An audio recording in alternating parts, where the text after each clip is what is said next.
उसका बाप बैचलर ने, उसकी माँ कुंवारी। फैमिली देखिए। बहुत बढ़िया। था उसका बाप बैचलर ने, उसकी माँ कुंवारी। एक ऐसा भी खानदान है, तुम नोट करो। अभी हमारे सुरेंद्र दुबे जैसे कोई जानकार थे, खड़े हो गए, बोले क्या पढ़ रहे हैं आप? हाँ ये कोई गजल है? इसमें वजन नहीं है, मीटर नहीं है। बोले बैठो बैठो, एक वजनदार शेर सांभळो। हाँ, वजन भी लाता है, मीटर भी लाता है। आखिरी शेर तो उन्होंने कमाल का पढ़ दिया कि शेर में इतना वजन डाया भाई डाल दिया, हाथी भी परेशान है, तुम नोट करो, मेरे दिल की दास्तान है तुम नोट करो। कॉमेडी के वीडियोस देखने के लिए हमारे चैनल को लाइक और सब्सक्राइब करें।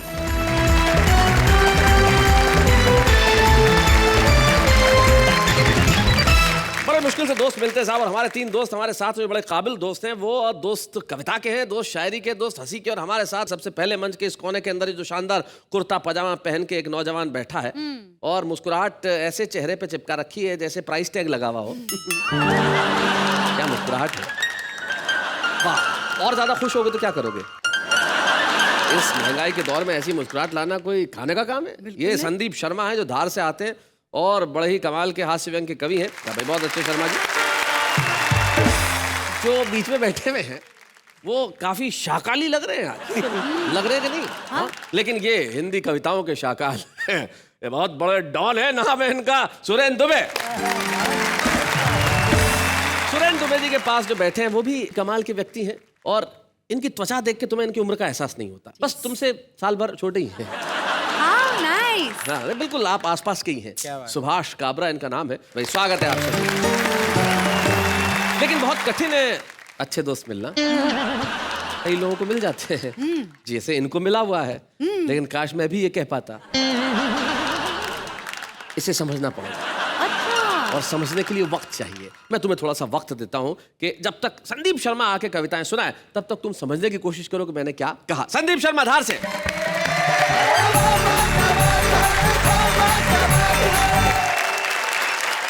मुझे इस शो में बहुत अच्छी बातें अच्छी लगती है शैलेश जी, आपका संचालन जी, जो ये इतना सुंदर यहाँ पे जो सेट है जी। लेकिन ये सब बातें अपनी जगह है।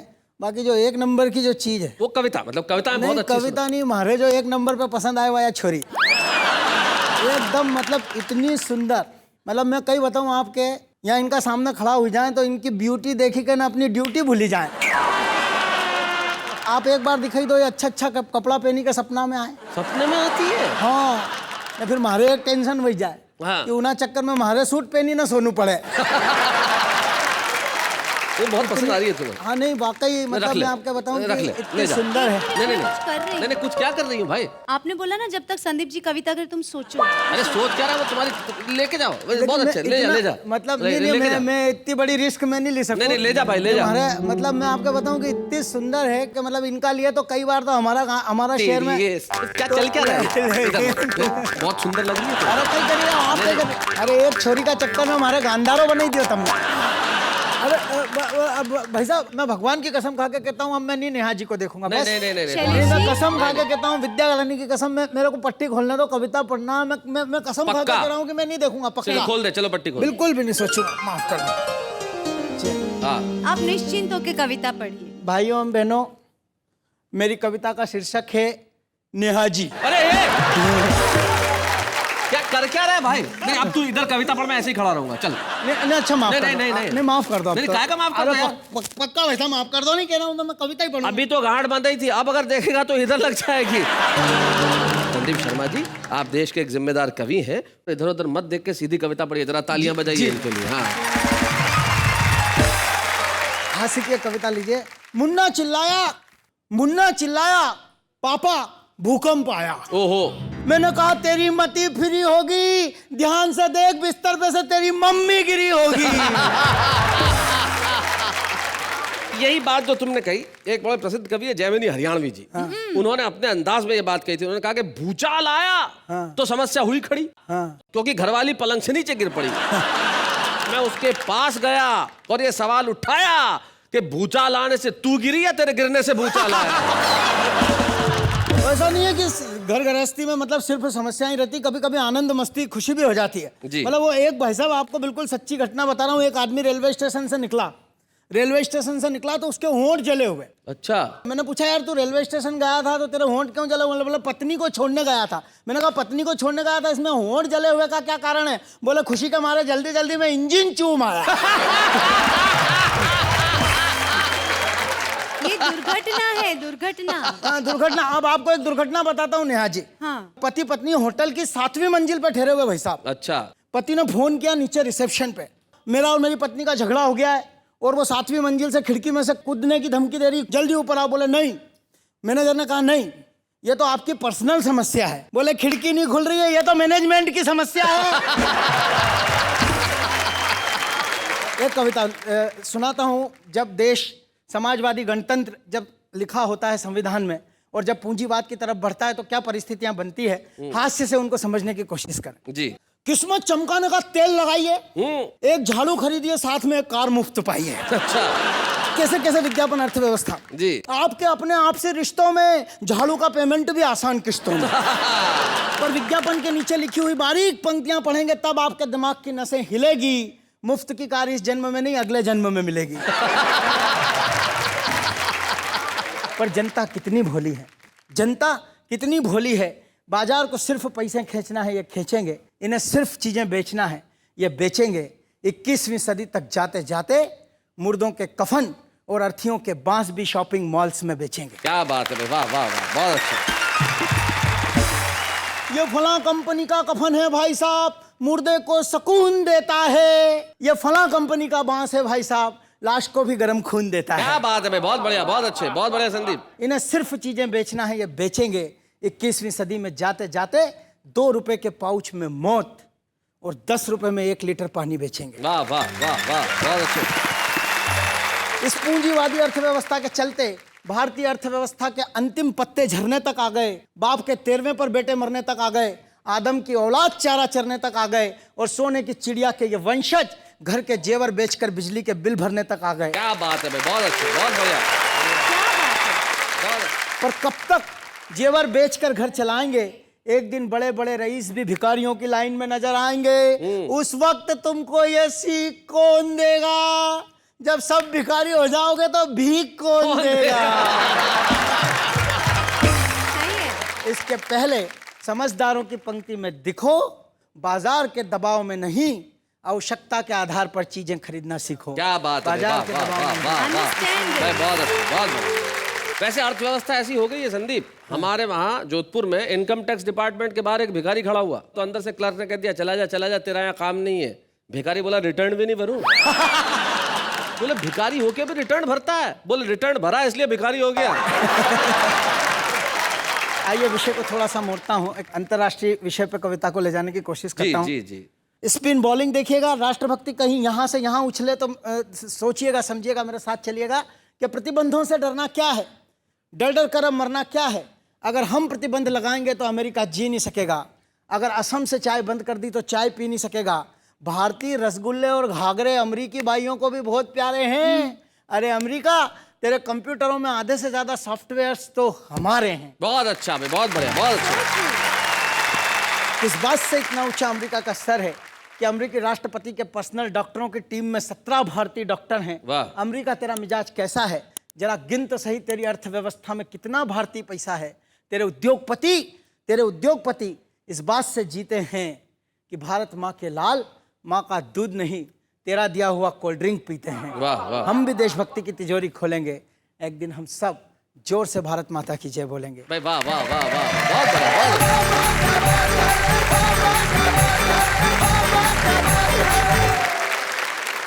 ये होती है भावुकता, ये होता है इमोशन। खड़े खड़े सारी दुनिया को निपटा दो, ऐसा आसान होता है। और कुछ लोग होते हैं जो ऐसा करना जानते हैं, जो किसी भी आदमी को बिना कुछ किए निपटा देते हैं। जैसे दोस्ती। अब दोस्त होते हैं, सुभाष जी हमारे दोस्त, हम दोनों जंगल में गए एक बार। जंगल में? जी, जंगल क्या में हुआ? गए, शेर आ गया सामने। नॉर्मली जंगल में शेर ही आता है। फिर क्या हुआ? सुभाष जी और मैं साथ, मैंने सुभाष काबरा को कहा, मैंने कहा तुम्हारे पास स्पोर्ट शूज है? तो सुभाष जी बोले शैलेश भाई स्पोर्ट शूज पहन के आप क्या शेर से तेज भाग लोगे? मैंने कहा शेर से कौन तेज भागना चाहता है, मुझे तो आपसे तेज भागना है।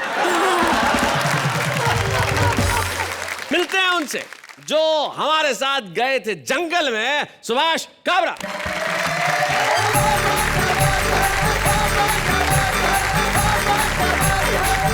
शैलेश जी, नमस्कार। आप इस संदीप को कितना भी समझाओ जी। ये सुधरने वालों में नहीं है। नहीं सुधरेगा? मुझसे कह रहा था बैठते बैठते, भाई साहब आप नेहा जी पे कुछ नहीं बोलेंगे।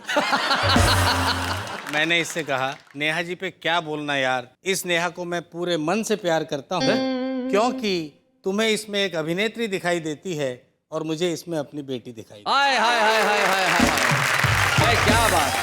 हम सब बेटियों को बहुत प्यार करते नहीं, हैं वाह, शैलेश वाह, भाई, बहुत अच्छा। मजबूरी भी है हमारी, जी। क्योंकि ये बेटियां ही हैं जो माँ के प्रकोप से हम पुरुषों को बचाती। आज के दौर में कोई साहित्यकार लिखता तो ये 2 पंक्तियां लिखता कि पुरुष बेचारे हाय तुम्हारी यही कहानी, ओठों पर है मूछ और आंखों में पानी। हम लोगों का दर्द कोई नहीं समझता जी। कि बीवी की फरमाइश तो जीने नहीं देती हाँ। और करवा चौथ का व्रत मरने नहीं देता। बहुत अच्छे, बहुत बढ़िया सुभाष जी, बहुत अच्छा, बहुत बढ़िया। अभी नेहा जी ने एक बात मुझसे कही थी, भाभी जी को नहीं लाए। मुझे ज्यादा बुरा नहीं लगा, हाँ। क्योंकि महिला ने पूछा, जी। कई कमबख्त दोस्त भी पूछ लेते, हाँ। समझ में नहीं आता कि किस में इंटरेस्ट है, मेरी कविता में या भाभी जी में। बहुत बढ़िया, बहुत अच्छे। क्यों नहीं लाया, तो नेहा का जवाब दे देता हूँ भाई, जी। कि काली बीबी काले काले कपड़ों में पास आई, बोली कालू राम मुझे प्यार से निहारो ना। आहा। काली हूँ निराली हूँ मैं, शायर जी की साली हूँ मैं, कोई ताजा शेर मेरी नजरों पे वारो ना। तो कालू राम बोला मैं तो कलर का मारा हुआ, भारी भारी शब्दों से और मुझे मारो ना। हाँ। काली रात में नजर आती ही नहीं नजर, दांत चमकाओ मुझे जोर से पुकारो। ये संदीप शर्मा मेरे साले जैसा है। हाँ। अच्छा इसके लिए 4 पंक्तियां। चलो भाई सुनो साले साहब। जी जी जी। एक रोज मैंने अपने दोनों बच्चों को पीटा, अच्छा। तो बच्चों की माँ ने मुझे कॉलर से पकड़ा और किचन में घसीटा। बोली आजकल बड़े बदतमीज होते जा रहे हो, बिना बात ही चांद जैसे बच्चों को रुला रहे हो। मैंने कहा ये बच्चे हैं, कुछ ही रोज में अपने बाप माने जाएंगे। आज घर में इनके मामा जी आए हुए हैं और कमबख्त जिद कर रहे हैं कि डाकू देखने थाने जाएंगे। बहुत अच्छे। आपने दोस्ती की बात की थी जी। एक प्रोग्राम में मैं गया कविता पढ़ने के लिए, मेरे एक मित्र थे डाया भाई, डाया भाई। वो आ गए अचानक, अच्छा। जैसे ये घुसा चला आता है यहाँ से वहाँ, हाँ। आकर बोले मैं भी एक गजल सुनाऊंगा। ओहो। ये मेरे दिल की दास्तान है तुम नोट करो, आहा। मेरा टूटा हुआ मकान है तुम नोट करो। ये मेरे दिल की दास्तान है तुम नोट करो। कुछ लोगों ने तालियां बजा दी, उनको जोश आ गया, बाद में आगे बढ़े। मैं जिसके प्यार में पागल था मैंने एम की दू। मैं जिसके प्यार में पागल था मैंने एम मैंने एम की दूं। मेरा तो जूता का दुकान है तुम नोट करो। ऐसी तालियां बजी तो और जोश आ गया, हाउ स्वीट डाया और भाई। जोश आ गया तो अगला शेर उन्होंने ठोक दिया। हाँ। रात को 12 बजे बारी तोड़कर भागा, गधेड़ा दोस्त बेईमान है तुम नोट करो। था उसका बाप बैचलर ने, उसकी माँ कुंवारी। फैमिली देखिए। बहुत बढ़िया। था उसका बाप बैचलर ने, उसकी माँ कुंवारी, एक ऐसा भी खानदान है तुम नोट करो। अबे हमारे सुरेंद्र दुबे जैसे कोई जानकार थे, खड़े हो गए, बोले क्या पढ़ रहे हैं आप? हाँ। ये कोई गजल है, इसमें वजन नहीं है, मीटर नहीं है। बोले बैठो बैठो, एक वजनदार शेर सांभलो। हाँ, वजन भी लाता है, मीटर भी लाता है। आखिरी शेर तो उन्होंने कमाल का पढ़ दिया कि शेर में इतना वजन डाया भाई डाल दिया, हाँ। हाथी भी परेशान है तुम नोट करो, मेरे दिल की दास्तान है तुम नोट करो। एक हास्य कविता आपको और जी। सुनाता हूँ साहब, शीर्षक है बाप रे बाप। बाप रे बाप। ये भी मेरे एक मित्र की कहानी है।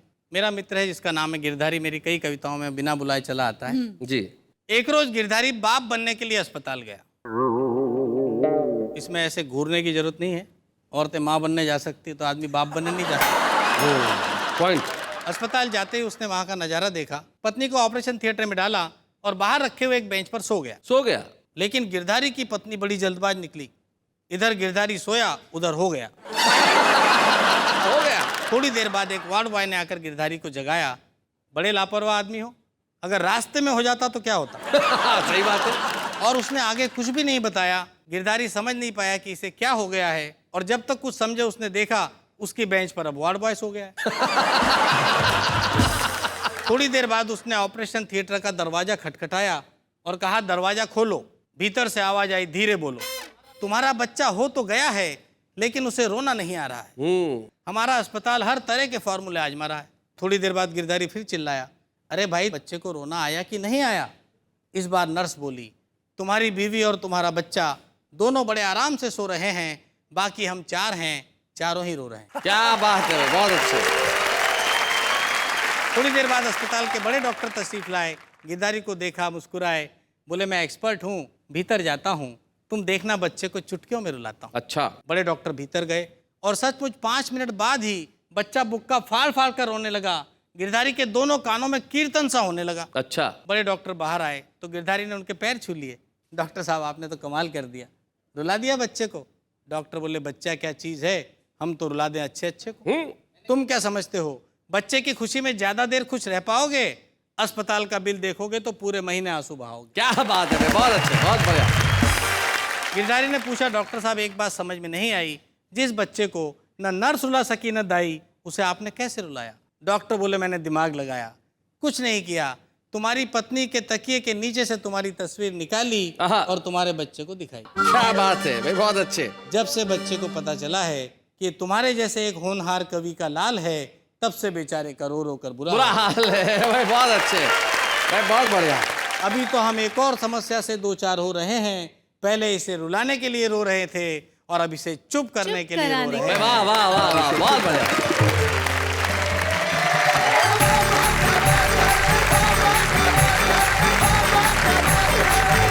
सही बात है, बच्चे जब पैदा होते हैं तो उन्हें रुलाना बड़ा आवश्यक होता है, लेकिन ये वो धरती है जहां बच्चा पैदा होते वक्त मुस्कुराता है, क्योंकि शायद ये गौरव देश के हर वासी को है कि हमें हिंदुस्तान में पैदा होने का मौका मिला। और यहाँ पे आके हंसता इसलिए है क्योंकि उसे पता है कि सुरेंद्र दुबे इस देश में रहता है, और सुरेंद्र दुबे जिस देश में रहता है वहाँ रोता हुआ बच्चा भी हंसता है। आइए सुरेंद्र दुबे जी, जरा जोरदार तालियां बजाएं।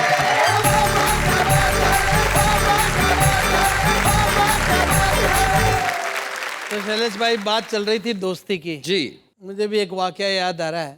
मेरे एक दोस्त ने पूछा क्या होती है सरकार? आहा। मैंने जवाब दिया बरखुरदार, एक ऐसी चीज होती है सरकार जिसमें एक आदमी दूसरे की कुर्सी के पास जाकर कहता है सरक यार। सरक यार। एक और वाकया याद आ रहा है जी। मेरी एक दोस्त मिस अनछुई, मिस अनछुई। मेरी एक दोस्त मिस अनछुई प्रेम मुझसे किया, शादी दूसरे के साथ हुई। शादी दूसरे के साथ हुई। शादी के अगले दिन तीसरे के साथ भाग गई। फिर अचानक मेरी किस्मत जाग गई, वह मेरे बराबर के मकान में रहने लगी और मोहल्ले वालों के सामने मुझे भाई साहब कहने लगी। तो हमारा एक दूसरा दोस्त बोला यार ये तुम्हारी दोस्त है या गठबंधन की सरकार? भाई बहुत अच्छे भाई, वाह वाह वाह वाह, बहुत बढ़िया अच्छा है भाई, बहुत अच्छे। एक छोटा सा टुकड़ा आपको सुनाता हूँ। जी। मैंने एक पुलिस अधिकारी से पूछा अपराधों की ऐसी इतनी भरमार, फिर आप कैसा लॉ एंड ऑर्डर चलाते हैं सरकार? वह बोला बरखुरदार, घूम गया है शायद तुम्हारा भेजा। लॉ एंड ऑर्डर का अर्थ है पैसा ला और ऑर्डर ले जा। भाई बहुत अच्छे, बहुत बढ़िया। हमारे देश में जो कानून को बनाते हैं वो तो उसे लागू नहीं करवाते, बनाने वाले अलग, लागू करवाने वाले अलग। और जो लागू करवाते हैं पुलिस वगैरह, उस पर ये लागू नहीं होता। सुनना, जो कानून को बनाते हैं वो लागू नहीं करवाते, जो लागू करवाते हैं उस पर लागू नहीं होता। जिस पर लागू होता है, आप हम आम आदमी, जिस पर लागू होता है वो कानून को जानते ही नहीं। बहुत अच्छे। और जो कानून को जानते हैं वो इसको मानते ही नहीं भाई, वाह वाह वाह, बहुत बढ़िया भाई, बहुत अच्छे, बढ़िया, बहुत बढ़िया। मैंने एक पुलिस के सिपाही से पूछा अपराधियों की जिंदगी बदल नहीं पाया, आजादी के बाद तुम्हारा कानून देश में चल क्यों नहीं पाया? वो बोला दुबे जी, आजादी के बाद देश में कानून ज्यादा चल नहीं पाया तो ये मत समझना कानून कायदे खोटे हैं। अरे कानून के हाथ तो लंबे हैं लेकिन पैर छोटे हैं। बहुत अच्छे, बहुत बढ़िया। इसलिए बेचारा चल नहीं पाता है, जहां जहां हम ले जाते हैं बस वहां वहां जाता है। भाई वाह वाह, बहुत बढ़िया, बहुत अच्छे। मैंने कहा कहाँ है कानून? तो पुलिस वाले ने जेब में हाथ डाला। मैंने कहा दिखाओ, तो उसने निकाला। मैंने कहा इधर दीजिए। वो बोला नहीं नहीं, कानून को अपने हाथ में मत लीजिए। बहुत अच्छे। आप देश में कानून को ताक में रख सकते हैं, जेब में रख सकते हैं, हाथ में नहीं ले सकते। क्या बात है। मेरा एक दोस्त प्रॉपर्टी डीलर है जी। उस पर मैंने कविता लिखी। दोस्तों की बात चल रही है तो बिल्कुल याद आ बहुत गई। अलग विषय, प्रॉपर्टी डीलर पे कविता। कविता है। भाई वाह। मैंने एक प्रॉपर्टी डीलर से पूछा तेरी प्रॉपर्टी कहाँ गई भाई? बोला बेच गई। हाँ बेच गई। मैंने कहा अब क्या कर रहा है? बोला अब दूसरों की बिकवा रहा हूँ। मैंने कहा मुझे भी एक मकान चाहिए, कोई अच्छा सा हो तो दिलवाइए। सबसे पहले जेब का नाप लेता है। बोला करते क्या हैं आप? मैंने कहा कवि हूं जनाब। बोला हाँ कवि हैं, कविता करते हैं, तब एक मकान है बहुत आलीशान है। मैंने कहा मकान की कोई विशेषता?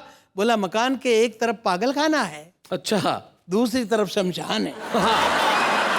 अरे मैंने कहा एक तरफ पागल खाना दूसरी तरफ शमशान। बोला खास आपके लिए ये श्रीमान, वैसे कस्टमर बहुत आते हैं पर ये मकान हम सिर्फ कवियों को ही दिखाते हैं। अच्छा, मैंने कहा कवियों को किस लिए? बोले आधे तो आप होते ही हो। आधे तो आप होते ही हो।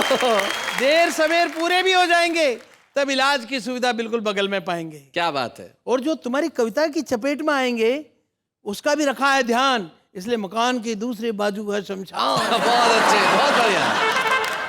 मैंने कहा मजाक मत कीजिए, मजाक मत कीजिए, मकान नहीं दिला सकते, कोई खाली प्लाट दिला दीजिए।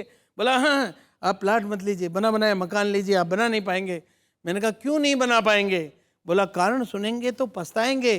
कल ही बाजार में एक आदमी ने दूसरे से कहा एक कवि ने मकान बनाया, तो दूसरे ने झट पूछ लिया तुझे ये चुटकुला किसने सुनाया?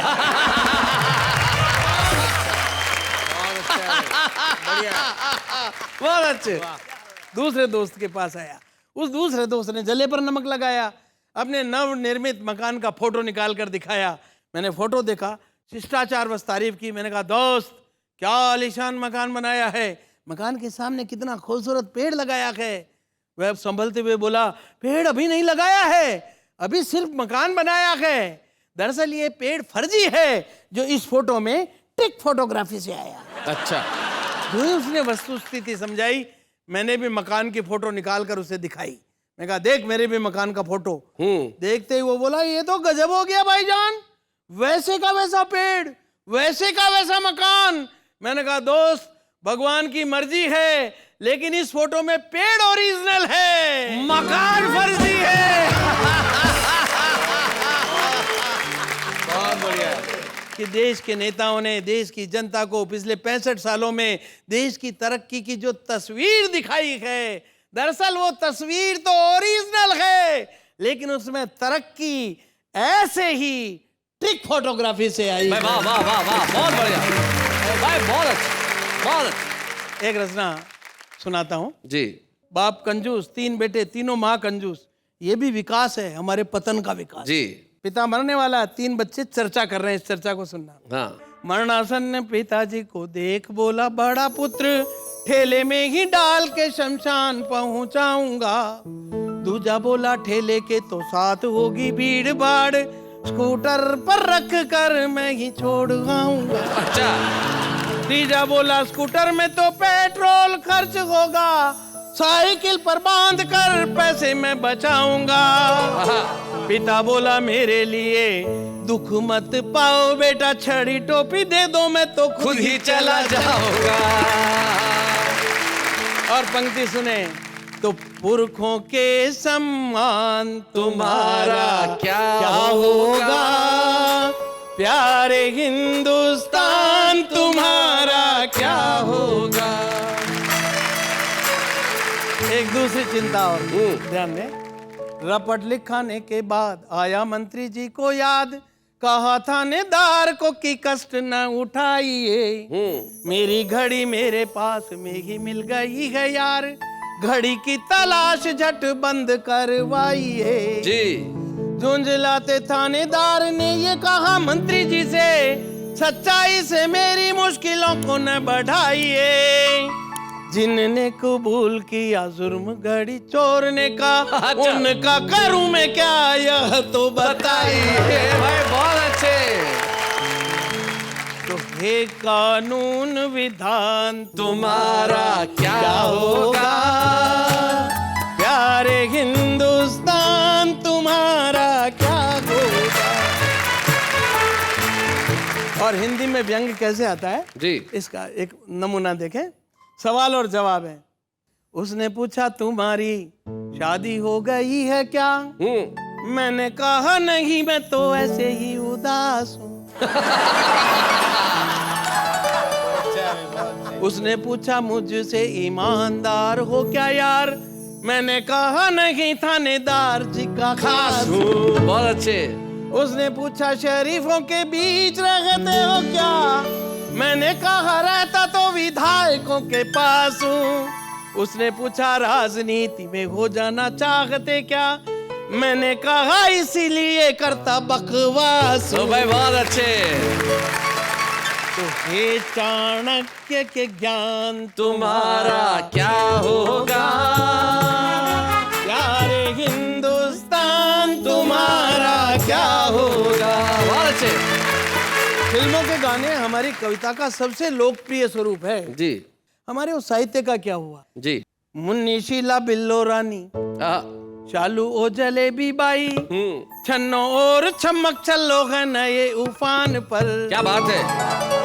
बच्चे तर आशिकों को 77 इशारे किए, दिल है ये मुफ्त का जो रखा है दुकान पर। क्या बात है। शब्द भाव भंगिमाएं सभी अश्लील, अब हो रहा प्रहार नित्य सभ्यता के मान पर।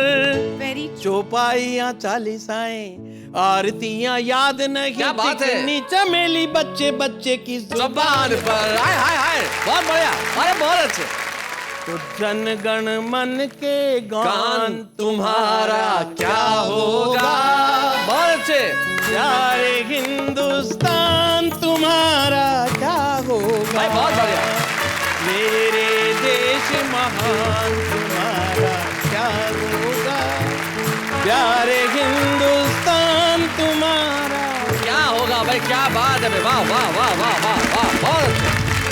भाई बहुत बढ़िया सुरेंद्र दुबे जी। कुछ कहने की आवश्यकता नहीं है। जब परिस्थितियां ऐसी हो तो निश्चित तौर पे दिमाग में यह सवाल आता है कि क्या होगा, लेकिन जब तक आप जैसे लोग हैं, जब तक कलम है, तब तक इस देश का कुछ भी बुरा नहीं हो सकता। वाह वाह, क्या बात है भैया आपके लिए, बहुत अच्छे। हमारा जो आज का छुपा रुस्तम है साहब, उसका अंदाज बड़ा ही कमाल का है। जो हमारे छुपे रुस्तम है वो राजस्थान के एक कस्बे से आए हैं, लेकिन मैं जानता हूं राजस्थान के कस्बे से निकल के आज वो देश के घरों घर में छा जाएंगे। नाम है उनका देवकरण मेघवंशी।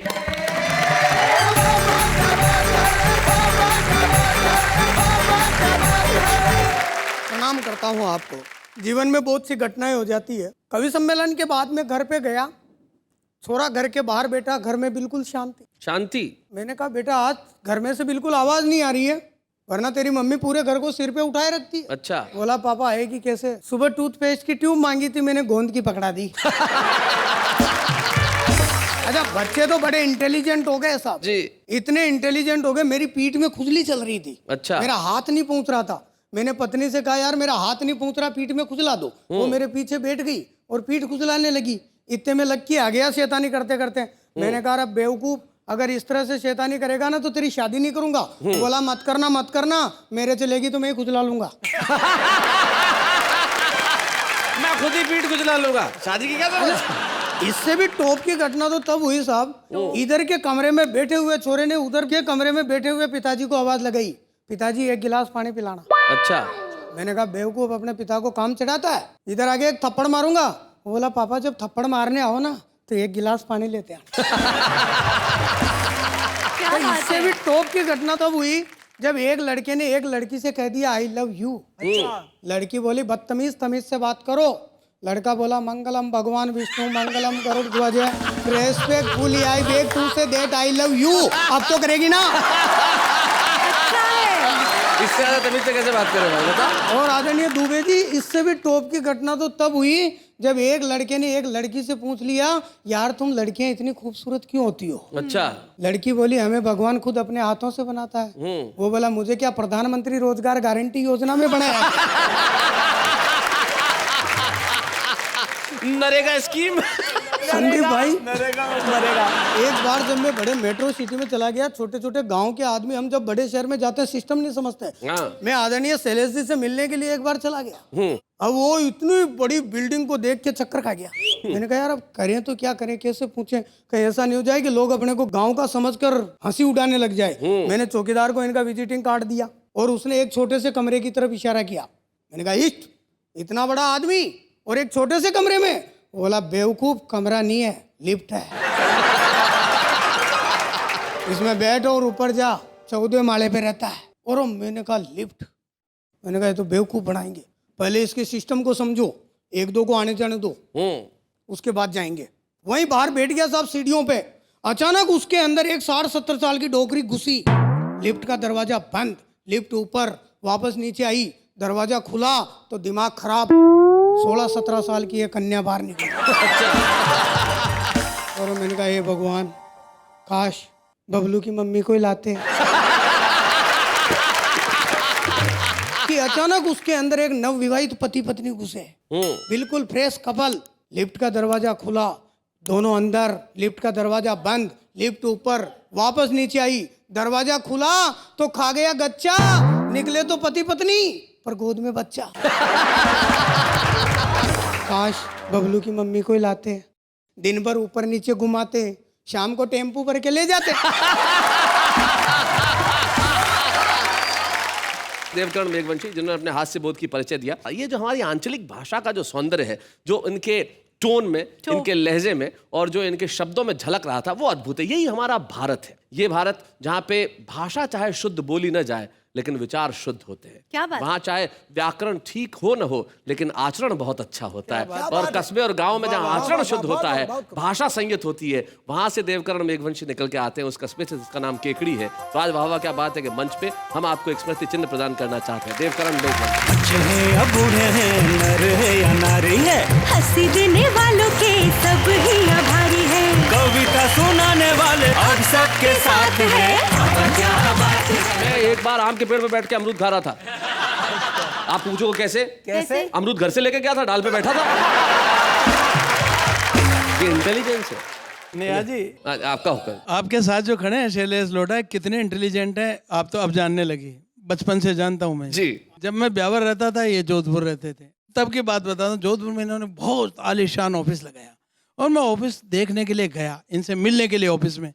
तो अब ये तो शुरू से व्यस्त आदमी, फटाफट कोई फ़ोन होना आया, बोला आप बैठो, देखो चाय पियो, एक फ़ोन आ गया, मैं ज़रूरी निपटा के आ रहा हूँ, आप ऑफिस का ध्यान रखना। मुझे तो कह गए कि ऑफिस का ध्यान रखना, और पड़ोसी को कह गए दुबे जी का ध्यान रखना। ये इंटेलिजेंस होती है। ये सुभाष जी भी बड़े इंटेलिजेंट है जी। एक जमाने में इनके बाल होते थे, और जिस जमाने में होते थे, ये बाल किस कला से कटाते थे। मुझे बोले एक बार, शैलेश जी मेरे को बाल कटाने के पैसे नहीं लगते। मैंने कहा क्यों नहीं लगते? बोले मैं तरीका बताता हूँ। ये मोहल्ले से एक बच्चे को पकड़ते, किसी भी को भी जो खेलते हुए, इधर आ, बाल इतने बड़े बड़े कटाएगा? बोले हाँ कटाऊंगा। बोले चल मेरे साथ। नाई की दुकान पे जाते, बैठते, नाई को कहते पहले मेरे बाल काट, वो काटता, फिर बच्चे को बिठाते, बोले इसके भी काट, तब तक आ रहा हूँ। ये बुद्धिमता होती है। काबरा जी, बिल्कुल सही बात है। मैं अकोला रहता था जी। और शैलेश भाई ने जो फॉर्मूला बताया उससे पैसे बचा बचा कर ही मैं मुंबई आया। तो ये देख रहा हूँ आप सब लोग अपनी अपनी इंटेलिजेंसी की बात कर रहे हैं, मैं खुद इतना इंटेलिजेंट हूँ, मतलब मैं तो अपने मुंह से कह नहीं सकता इतना इंटेलिजेंट। अगर मेरे को कोरे कागज की जरूरत पड़ती है तो मैं कोरे कागज की फोटोकॉपी कर लेता हूँ। नहीं, ये बहुत इंटेलिजेंट है। इसको व्यस्त रखना है तो कुछ मत करो, एक खाली कागज लो और उसके दोनों तरफ लिख दो PTO। सारे दिन यही करता रहेगा। तो भाई ये तो हमारे आपस के किस्से हैं जो यूं ही चलते हैं और यूं ही चलते रहेंगे। लेकिन किस्सा गोई इस देश की संस्कृति का एक हिस्सा है। हाँ। हर आदमी किस्से सुनाता है, हर आदमी कहानियां सुनाता है, और हर आदमी कविताएं लिखता है। कैसे? ऐसे। दोस्ती की कदर करते हैं हम, आसमां में है सितारे जितने, यकीन न हो कॉल करके देख लो, आपके मोबाइल में पैसे हो जितने। न जाने कौन इतना हसीन होगा, आपके हाथ में जिसका नसीब होगा। कोई आपको चाहे कोई बड़ी बात नहीं, जिसको आप चाहे वो खुश नसीब होगा। तुमको देखा तो एक ख्याल आया, तुमको देखा तो एक ख्याल आया, पागलों के स्टॉक में एक नया माल है। जिंदगी में तुम बहुत आगे जाओगे, जिंदगी में तुम बहुत आगे जाओगे, तुम कहाँ भी जाओगे लोग कहेंगे चल चल आगे बढ़, छुट्टा नहीं।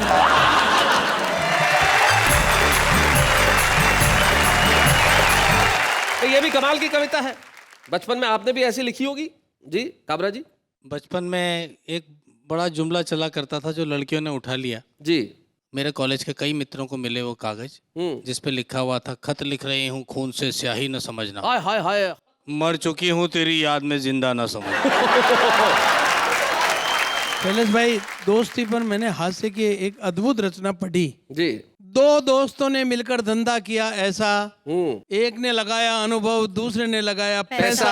आहा। 1 साल बाद मौसम बदल गया, अनुभव वाला सारा पैसा ले गया, और जिसके पास पैसा था उसके पास सिर्फ अनुभव रह गया। बहुत अच्छा, बहुत एक ट्रक पे लिखा था वैसा हमारे यहाँ धार्मिक है, हमारे देश की मिट्टी, हाँ हमारे देश की मिट्टी किसी चंदन से कम नहीं है। हाँ। हमारा ये धार भी किसी लंदन से कम हाँ नहीं हाँ ये होता है भाई, क्या बात है, बहुत अच्छे भाई, वाह वाह वाह। लेकिन दोस्ती का बंधन भी जीवन में किसी और रिश्ते के बंधन से कम नहीं।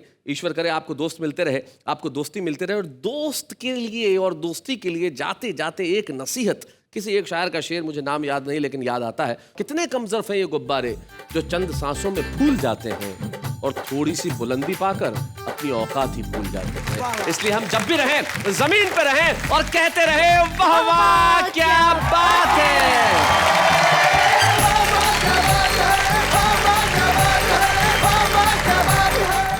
कॉमेडी के वीडियोस देखने के लिए हमारे चैनल को लाइक और सब्सक्राइब करें।